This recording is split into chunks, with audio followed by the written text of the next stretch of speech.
Hey, it's Catelyn Toulouse. This is Beyond What's Said, where we explore the hidden dynamics behind communication, confidence, and how we connect with each other. That's right. And today we're talking about storytelling. Storytelling is one of the really underlooked or underexplored facets of proper communication.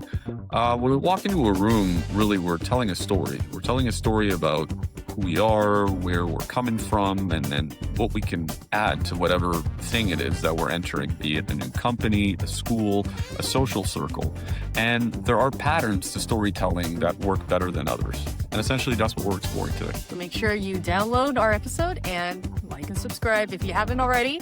Let's get into it. Remember ads? How we were forced to watch a lot of them? Well, forced to watch is a funny way of framing it. It was more like the default setting of I entertainment. know, but I Yeah. guess by today's standard, it's like, I remember how we went to a hotel, it was cable TV, Mm-mm. and our kids were just like, how do I go back to my show? Over the skip ad button. Yeah, no, that was a fascinating moment, right? We had this really interesting built-in feature that taught us patience and having to sit through a lot of commercials. And actually, it was kind of rewarding because there's a lot of like famous, notable ads that off the top of our heads we could probably easily list. Well, yeah, there were some that were really boring, and I Mm. can't remember for the life of me. I just remember blurs of brown and gray. That's kind of how I recalled it in my memory. Oh wow. Just like, Kind of ads were you watching? but there were other ones that were like really captivating, and it almost made me want to watch it. Like, I hope it's that one. When is that one going to come back? Because Yeah. that one's fun to watch. No, What was your absolutely. favorite one? One of my all-time favorite ads is, obviously people will know this right away if you're a aging millennial such as us, the Mentos ads. So the whole thing is, you have usually a guy who has to do some sort of hard or difficult or embarrassing thing, and then he pops in a Mentos, and lo and behold, he's capable of, overcoming the challenge. And then at the end, it's like Mentos, the fresh maker. Well, there's so Yeah. many different ads subsequently that followed a very similar Mm. format. Yeah. Think of like the Snickers ad or Mm. like Red Bull gives you wings. It's That's always like true. some Yeah, kind yeah, of, yeah. oh, I can't do this. And then they take a bite or take a sip of whatever it is. And then all of a sudden it's like, woo, Yeah.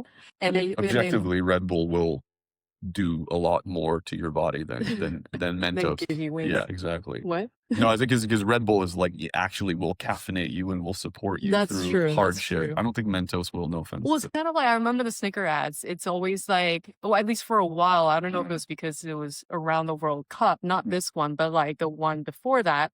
And so it was. I just remember it was always like a football field, Mm, and then they would have a Snickers, and then next yeah, thing you know, they're winning the game or something like exactly. that.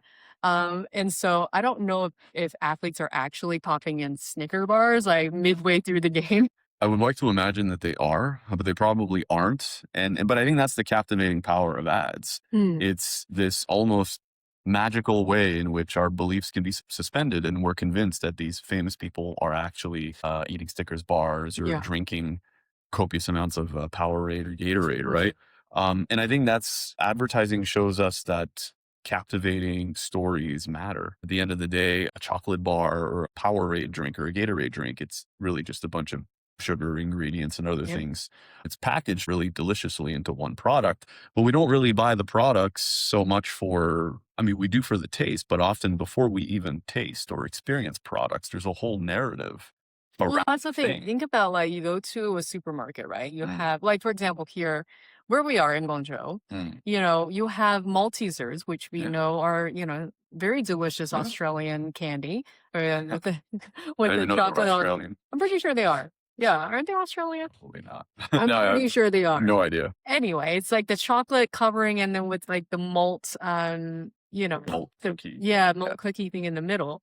And here they have a knockoff version called My Likes. my life. And so it's like we go to the thing and we see My Likes and we see Maltesers. We'll probably reach for Maltesers because of the ads that Yeah, we've seen, we've associated with it, absolutely. as opposed to My Likes, even Yeah, if they taste more or less the same. yeah. Or like Coke versus Loke. Loke. Cobra. Or my God, what's the brand in Taiwan? Which one? The Haesong. Oh, the Haesong, oh my goodness. Yeah. The 沙士吗? Exactly, yeah, it's almost like for a split second, you think you're drinking something like Coke, like Dr. Pepper, but it's not quite it. Yeah, Hazelnut Um, is kind of like the Taiwanese Dr. Pepper, Pretty much, essentially. yeah. No, but I think putting taste aside, we make these choices to gravitate towards one over another Mm, merely because of some sort of storytelling behind it, yeah. right? Mentos, it's that goofy kind of trickster narrative. Like, Mm. this is a fun way of remembering that this product is going to make you embarrass yourself, but it's all good because you popped the Mentos. Um, I don't remember that ad that well. well, yeah, I just remember the but that's the thing, because prior to the popping of the Mentos, there's like hesitation, and the character, again, it's usually a guy, doesn't know if he wants to go through with the sort of the goofy thing. He pops in the Mentos, then he does the goofy thing, and then he's, look at me, right? Just like the Snickers bar, hungry, why wait, grab a Snickers. yeah, And I remember there were a lot of ads where, I am not myself right now. I'm hangry. yeah. I'm sort of self-destructive. Yeah, I think Kit Kat also did a version of that. Yeah. So, yeah, it's almost like, here, self-regulate by enjoying our chocolate. Which we all know, when you really break down the Mm, science, it actually further dysregulates you because of all yeah. the blood sugar spiking in. But Well, the dopamine that you get from consuming, scrumptious chocolate, at least, yeah, the anticipation of consuming scrumptious chocolate, the dopamine hit is probably a real thing, but the yeah, blood sugar crash, probably. yeah, not Yeah. so much. But that's the thing, is just that, a lot of times we don't think about that. We just associate with, well, it's just Mentos, or it's Mm, just things that we see in the supermarket that we consume on a daily. yeah. But we don't really know why those are the ones that become more prominent over other. I'm sure there are plenty of really Mm, good products out there, which doesn't get as much traction. So it's like the power of advertising, a power of storytelling within advertising. That's absolutely. essentially what advertising really is. Yeah. They're constantly sitting around the round table Yeah. and just drumming up different story and narratives that taps into the consumer senses. Yeah. Not just visual senses and the sound, the imaginary taste, and Mm, through descriptive words yeah. and all that stuff. Or like your dad was in advertising, right? Yeah, yeah, he was, yeah. So Yeah. my dad was, pretty much a graphic designer, artistic director. I mean, he basically came up with ads from scratch. If anyone's ever watched the show Mad Men, that was a real thing, and that's what my dad did. Minus well, there was a lot of womanizing and a lot of debauchery, but it was the 1980s, so things were a little Mhm. step up socially from the Yep. 1950s and 60s. But I remember my dad had to do everything, right? From the sketches to the sort of plastic see-through, the sort of the raw material of the ad. He would like build it in these layers, draw it out, then he would build it into these different layers. And then it went through this very elaborate process. And then he had to hire someone to take, photographs if you needed photography, right? But the whole process required so much artistic like creativity and Mhm. output. And I remember having conversations with my dad, like growing up, just asking him about his process. And at the time, I was very young, so there's a lot of things that I could have asked him that I wish I did. But basically, I remember he was often in the restaurant business, making ads for different types of restaurants in Montreal, Mhm. and having to design their menus and their logos, and he would spend hours in a day coming up with different designs of not just the plating of the food, Yeah. but also the people in the photograph, Mhm. and all of that going into the finished product, which is the menu or any kind of advertising pamphlet. And I remember one time I was asking him, why are you spending so much time shooting like photos of people eating the food and Yeah. smiling, or the plate has to look a certain way? And he said something and it kind of stuck with me. It's like, well, people have to believe that this is good, that this Mm. place is the kind of restaurant Mhm. that people would want to go to and sit down and enjoy this family meal, right? And so here my dad was, I think, giving me insight into, modern day advertising. It's storytelling. It's Mhm. that sensory experience. Yeah. I can embed myself in this story, in this restaurant, enjoying the food with these guys, the colors and the textures and the smells, right? And it was the 1990s Well, too. that's The the thing. aesthetic was very eye-catching, a lot of colors, a lot of vivid, like in your face But stuff. that's the thing, it's like back then, I don't think they particularly used the word storytelling as Mm, widely as we do now. yeah, that's true. Back then it was just like, this is just what we need to do, much like Yeah. your dad said, that people need to believe that this thing is delicious, or like you would have a joyous experience by Yeah, dining at this place. And I remember absolutely. when we were in Montreal last time. Yeah, actually last time. 2024? Yeah. 2024. And we went to one of the restaurants where your dad Mm. designed the menu. And I remember looking at it, it's an actual book, which, Yeah. quite frankly, nowadays it's kind of hard to come by, with everything being online, right? An actual book, and you Mm, see like all the details, like the pictures to like the little designs on the border and then the font and all that stuff. It does make you feel like, wow, this is a dining yeah. experience. It makes the food look appetizing, like, Yeah. oh, this one looks good. Oh, this one looks good. Yeah. Versus if we were to go to, remember there are like some restaurants where we go in and you get like a three-fold kind of A4 paper, Yeah. and you're just like, what am I looking at? Well, I mean, the restaurants are extra good when there's no menu. There's just literally like a paper you write on. Well, yes. But how far have we strayed from that? At least here in China, right, where 97% of the time we are scanning a QR code, and then we just get like a digital interface where we just press plus, add cart, and then pay checkout, Right. right? But that's the thing is that we would go to those restaurants a lot of times by word of mouth or people telling a particular story about this That's true. hole in the wall of like this mom and pop who just that's all they do and Yeah. they can memorize like 100 different orders by heart kind of thing. Yeah. And yeah, so it's like I think in every aspect of anything that gains traction Yeah. requires a level of storytelling. It does. It really Especially does. in this day and age where, we talked about personal branding Mm, in our last episode. We yeah. talk about nowadays with everything living online, with everything being like visible Yeah. online, we need to come up with a type of story Yeah. because this is continuous collection of who we Yeah. are as opposed to in the past maybe nothing was online. We got the Yeah. yellow pages. Did you guys have yellow Of pages? course. Yeah, we did. Yeah. And Yeah. all you had was like a last name or like a name of a store, and you'd have to, all right, Yeah. you better know your alphabets, and then, I'm having, if ever, my friends, who I still am in contact with in Montreal, a handful of us guys, it just, yeah, the stories we have about just looking up the phone book and finding funny names. Yeah. yeah. But that's what And I'll stop there. Yeah. No, it's true though. And it's like back then that was all you had. And Yeah. so you didn't need to curate this kind of ongoing Of story course. about Of yourself. course. Yeah. Yeah. Whereas nowadays things have changed. Well, yeah, I think there's a lot that you said there that's really important, really insightful.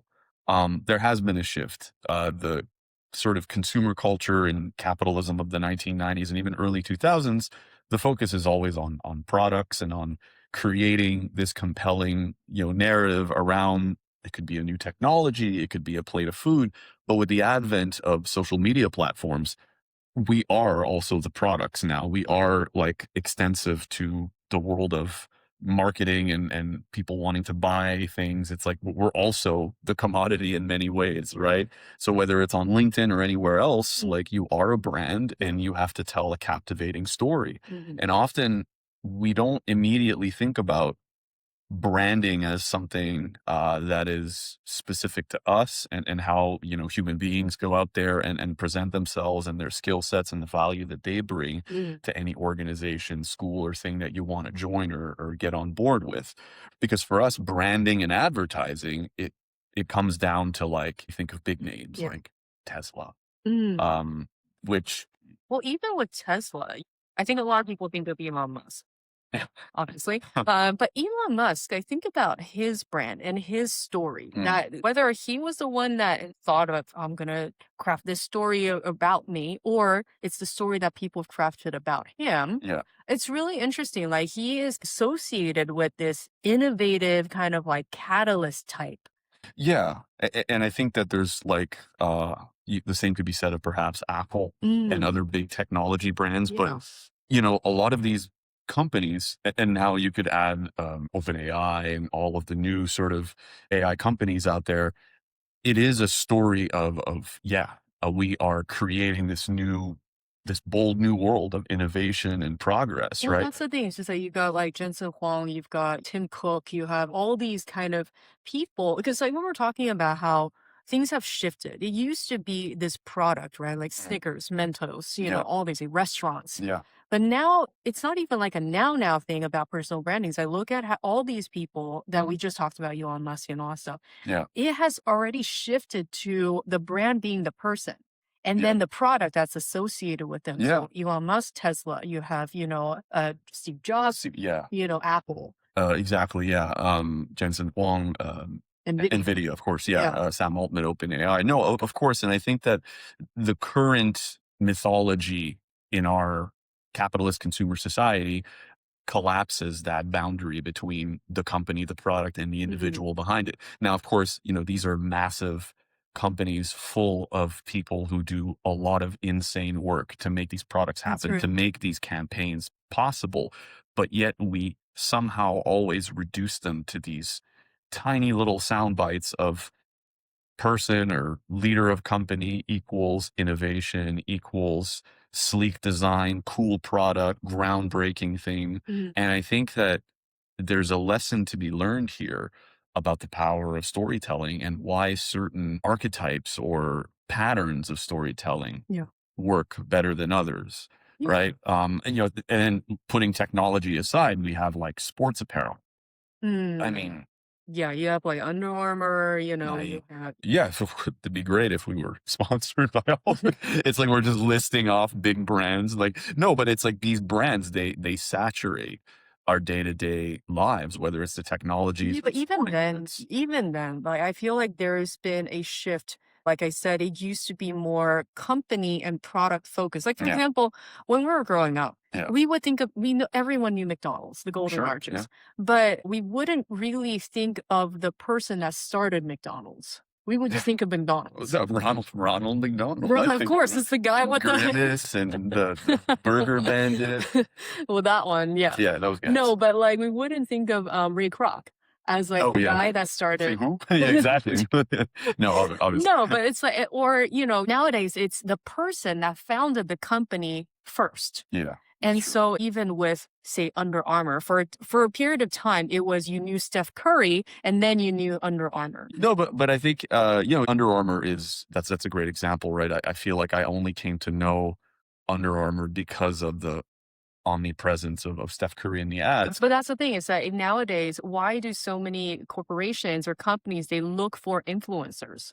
Mm, Because they know that that's the gateway now. yeah, You need to gain that consumer trust yeah, by way of someone famous. yeah, And if yeah. you're the head and you're not famous enough, then you got to find someone else to do the No, of work for course. you. But I think it's still like even with the head selling the product, whether it's an elite athlete or a powerful CEO of a tech company, there's still a way in which the story is grounded in something that is universally appealing to humans, Mm, right? yeah. So the Catalyst story is about a new kind of magical, groundbreaking thing comes along Yep. and changes society for the better. Or in the case of a lot of sporting companies or sporting apparel Mm, goods, it's really about your grit, your mhm. determination That's to right. overcome adversity, and That's right. you're sweating buckets, but you know what? You're gonna put on the shorts or the shirt, and all of a sudden, a personal best comes That's along, true. or victory is here, Yeah. right? Yeah. Or going back to this would be more for sodas or candy bars, right? Whether it's Mentos or Coke. It's like consume this and social connection and Mm, warmth happen. it's true. And I think that No, it's true. Like I feel like I would be more popular as a kid if I were to hand out Maltesers yeah, as opposed to my likes. my I like my Maltesers are likes. fine. My likes are fine. Shout out to my likes. Please sponsor us. What? No. Yes. But I think that, I've been revisiting some of these very foundational ideas about the power of storytelling. Mm, And even though we're talking about brands right now, actually, there's a lot of psychology behind this that I find really mhm. fascinating. So these are the ideas of analytical psychology. So we're talking here about Carl Jung. And what's interesting about Jung is he keeps going back to story archetypes Mm, in his theories. So whether it's the hero's journey, so Jung wrote a lot about the hero's journey, and obviously the hero kind of discovers early on that they have powers or something like that, right. and then they use those powers to fight evil, Mm, or maybe they have to commit some sort of sacrifice in the name of the greater good, right? So right. Jung talks about how a lot of the stories we have across time and space, doesn't really matter what period we're looking at, they really show this human tendency to try and anchor our sense of self Mm, in some story arc, right? right. Which is why anything from Star Wars, which is, such an iconic, easy to understand premise, and it still has so much power over like cultures all over the world, is because it taps into this kind of universal archetype of the hero's journey, Mm, or any kind of athletic story. mm. I mean, just look at all of the fascination with football players and the World Cup and what's happening right now. Sure, like people are into this sport, but I think there's a lot of overcoming adversity, teams that are on the World Cup stage for the first time. Well, that's the thing is that you look at all those stories that go viral, it's like there's always some type of they start at a disadvantage and then they overcame all sorts of different obstacles Yeah. and somehow rose to the top Yeah. type deal. Versus if someone was just to be like, yep, I just did this and then I got that and then here I am, people Yeah. be like, cool. Boo. But that's the thing. It's like we're so okay with the idea that stories live in movies, it lives in novels, it lives in the pop culture we consume, or it lives in the brands that saturate our lives and that we're happy paying money towards. But I think the basic lesson from psychologists like Jung is that actually storytelling is a powerful feature of the human experience. It's Mm, just we need to implot ourselves in a larger story. mm, Like think about your life. There's probably, I mean, my life, your life doesn't matter. Think about, you can probably point to a decade of your life, your 20s, and you can probably identify a certain soundtrack. You have certain core memories. There's a narrative arc, right? There's the beginning, middle, and end part of your 20s. For me, I have my Los Angeles era, my living in Taiwan, just meeting you and building a family era. Now we're in the Guangzhou, China era, right? mhm. There is this kind of mechanism here that I think we lose track of when we are presenting ourselves in the wider world. When you become the brand, you have to tell a captivating tale. So how are you going to tell your tale? Are you just going to list off everything that you have in your resume? Or are you just going to list off your skills and your hobbies? Like, what kind of story are you going to tell?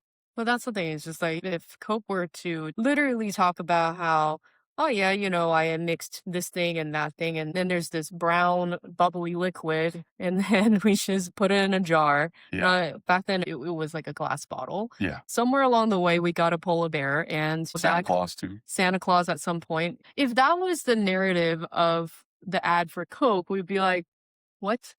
I think there's also, speaking of the repressed content of the unconscious Coke story about the original recipe having like actual cocaine, Oh, really? and not like like coca I leaves didn't know were a that. part of the original recipe. But Right. obviously as time went on, it just became a fun syrupy drink. But No, yeah, but no, it's like polar if you bears. just Yeah. if you just list off like the exact series of events that led to this product or this end thing, Yeah.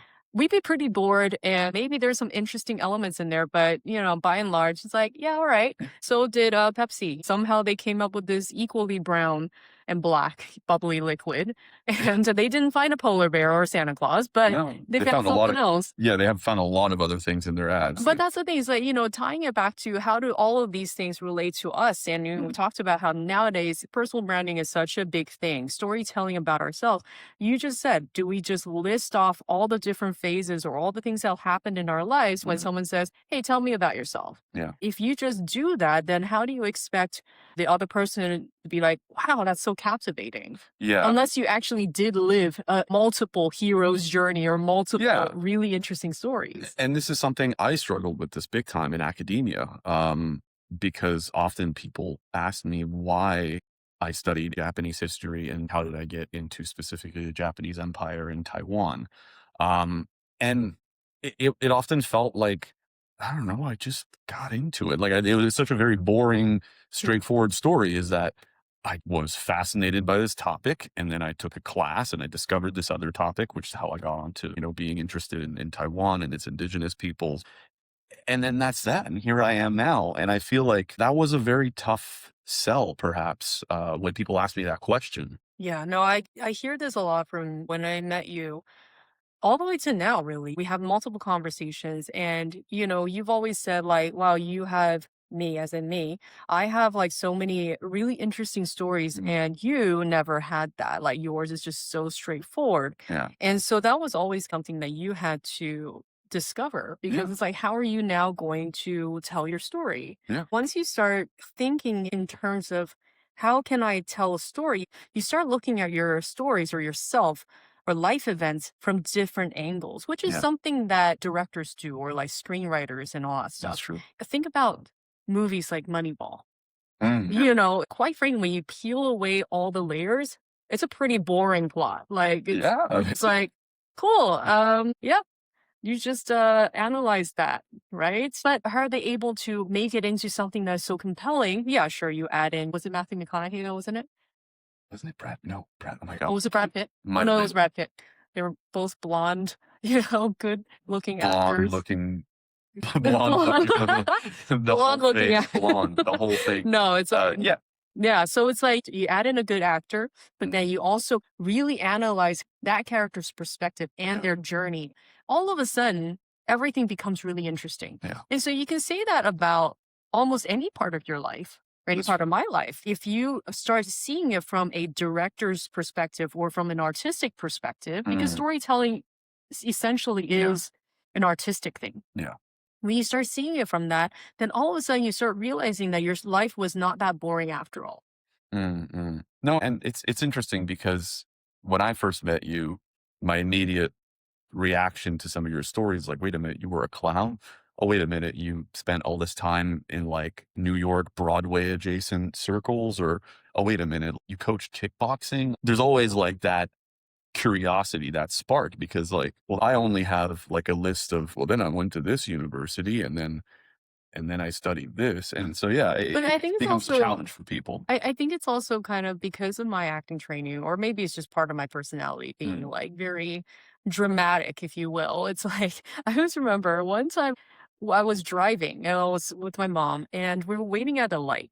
Across the road was our friend Andy, mm, and he was in his car. It was only later on he told me that he saw me across the road, and mm. he was like, "What were you doing?" You were like, just waving around, so Yeah, telling a very compelling story. And she that's was like, "You interesting. look so goofy." And I guess that's kind of how I normally tell any story. Is I don't just go, well, this happened and that happened. I go, Mm, well, then there was this, and then turns, like, okay. I think like, when you practice, start seeing the little details of any event, Mm. you start turning anything into a compelling story. Yeah, I think you're right. A couple of, simple reframes before we go any further. There's a really, I'm thinking of a Seinfeld episode.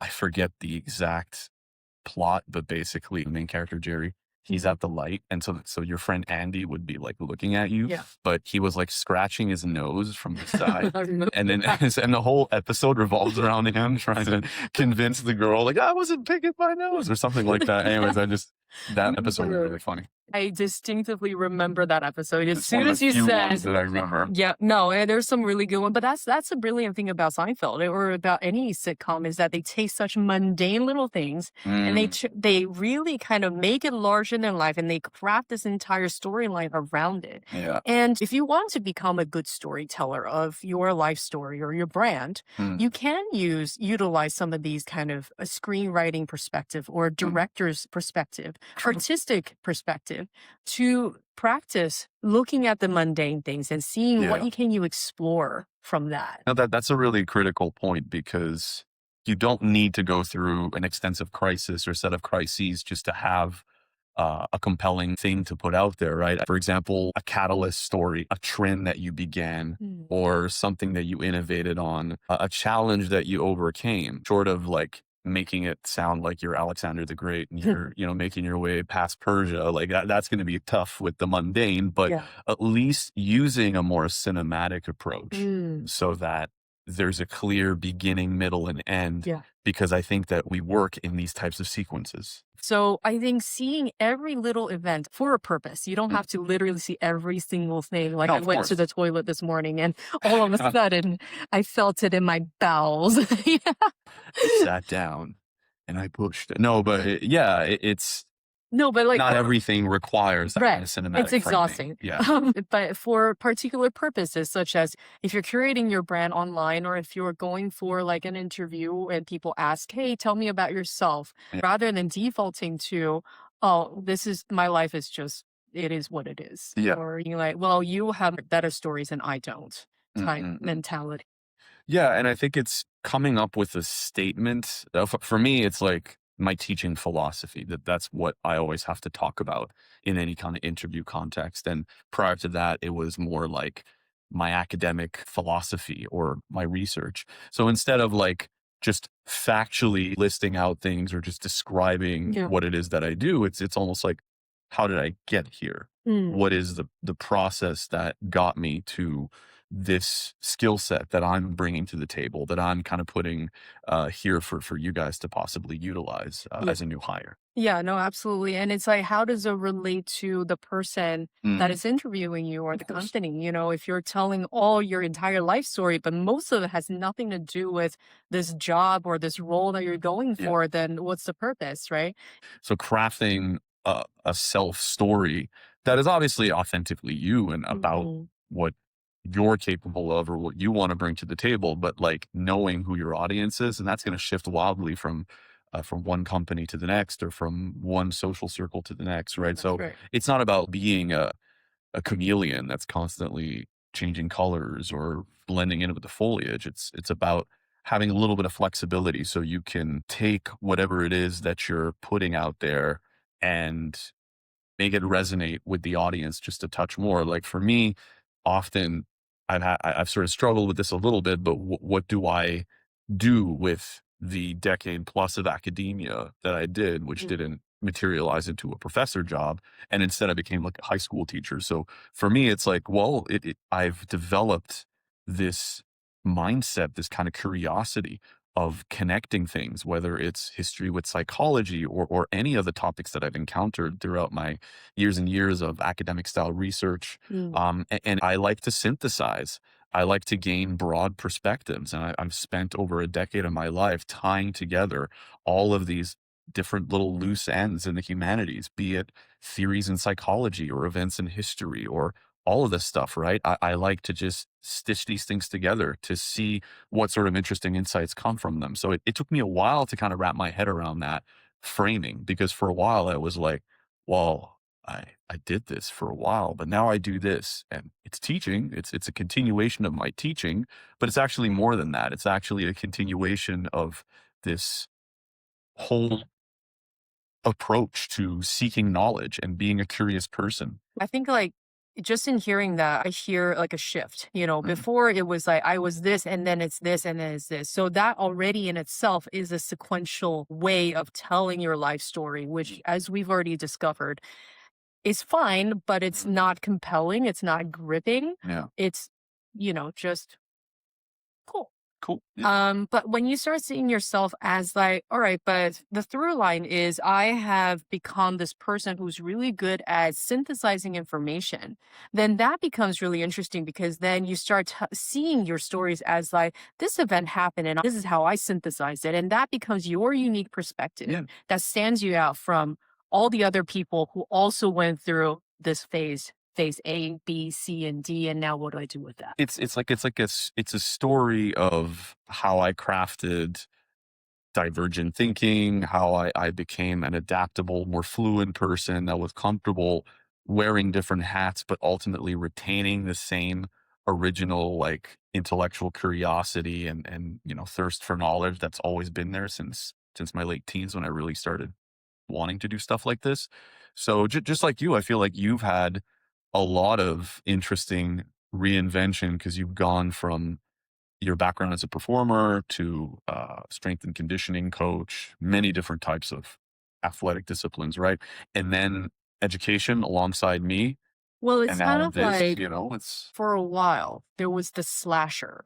Mm. Everyone kind of, I don't know if that's the official name, official Like terms where it's someone, scream, like someone slashed. no, as in like, I am an actor slash Oh, dancer slash waitress slash CEO yeah. of this particular That small explains some startup extremes. slash, I think for a while that was really popular, and everyone's just like, we wear so many different hats. Mm. And yeah, that is kind of the shift in our economy, or kind of our society.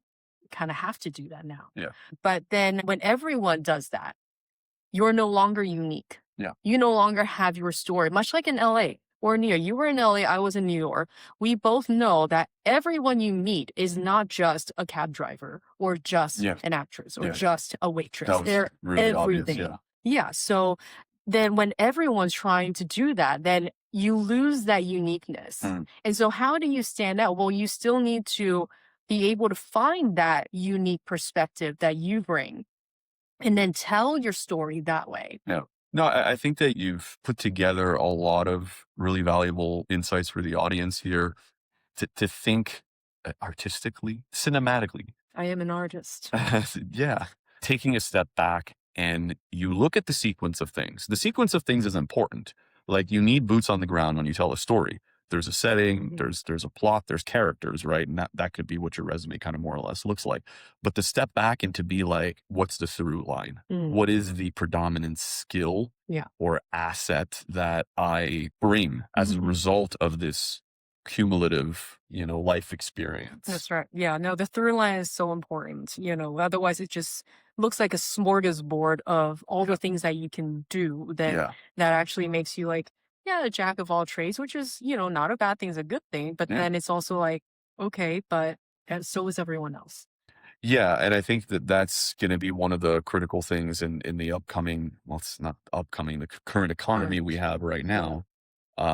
Whether or not AI completely transforms the economy we have right now and automates a lot of things and makes a lot of us redundant, putting all of that aside, it's still critical that you find a way to differentiate Well, yourself from that. especially in the age of AI. Mm. Whereas it's not even like, oh, everyone is a jack of all trades. It's like everyone will now look and sound very similar. Yeah. I wouldn't say the same, but it's very Yeah. similar because everyone is offloading a lot of the task and the thinking to AI. Yeah. And so even the certain words that we use, Mm. you look at a lot of articles out there, a lot of even reels. Yeah. You start telling when people are reading off a script because there's a Mm. certain cadence and certain pattern Yeah. to it. No, for And sure. so it's like even more so, you need to do the work in finding what is the through line through my entire life story, Yeah. and what is my true value that I bring to the table that is unique to me, Yeah. and that actually brings value to those around me. Yeah. And I think, honestly, it doesn't need to be a massive accomplishment. Like you've won a bunch of competitions and therefore you're a very gritty, very durable, resilient person. It could just be the way you are with friends and family members, Yeah, the way you lend a listening ear. We spoke about active listening that's true. not too long ago. Yeah. And so it's like all of those little things are details you can put into your stories. Mm. And so to wrap this up, Mm. we talk about the importance of storytelling and the particular archetype that makes a story more compelling than Yeah. others. Try not to sequentially recite your life story, Yeah. but rather start looking at little mundane events and expand upon that. Yeah. Explore with curiosity. Yeah, that's all for today. In the next episode, we're going to be talking about. I forgot. I'm kidding. We're going to be talking about the idea of hedonic adaptation. So, see you in the next one. Have a great day. Bye. Bye.